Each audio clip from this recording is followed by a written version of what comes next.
Purihin at palakpakan po natin si Sara Duterte. Hindi daw siya gumagamit ng pera ng gobyerno para sa kanyang sandamakmak na biyahe sa iba't ibang panig ng mundo. Inisa-isa naman niya. Medyo may kakapalan daw ang mukha mo, Sara Duterte. Talagang walang habas. Talagang inisa-isa mo yung napakarami mong travel. At yun nga, ipinagmalaki mo na walang involved na pera galing sa gobyerno sa mga biyahe mo. Yan po ang giniit natin si Sara Duterte.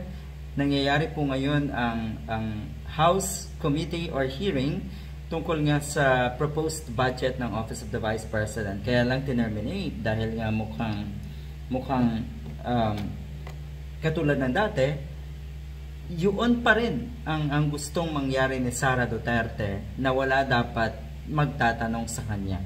Kasi ang nakikita or ang tingin nitong si Sara Duterte sa mga katanungan, sa mga lehitimong katanungan, ang tingin niya po ay banat sa kanya yon.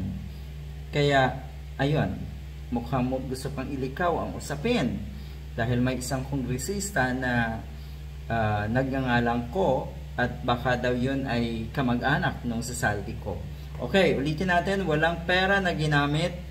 Walang pera ng gobyerno na ginamit sa biyahe natin si Sara Duterte. Pero inamin niya na ang ginagamitan lamang daw ng pondo ng gobyerno ay ang kanyang mga security personnel. Hindi lang isa, hindi lang dalawa, baka talagang marami to. Nakasama niya na ipinapadala ng Armed Forces of the Philippines. Yun daw ang binabayaran. Yun daw ang ginagamitan ng pondo ng gobyerno. At bukod dyan, yun ding mga personnel na sumasama sa kanya sa mga official trips. Yun naman siguro ay normal. Pero hindi kasi official trips karamihan dito sa mga biyaheng ito ni Sara Duterte. At ang sinasabi nga ng mga netizens, ng mga kababayan natin, mas marami yung mga security personnel.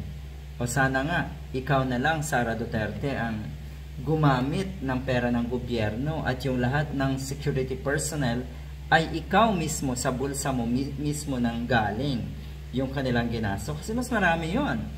Pero talaga ba na gusto mong paniwalain ang sambayanan, ang taong bayan, na hindi ka gumagamit ng pera ng gobyerno?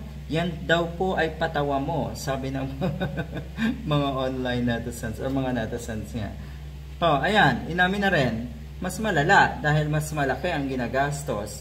Mas marami ang mga security personnel at kahit nga yung mga personnel ng OVP na sumasama sa kanyang biyahe.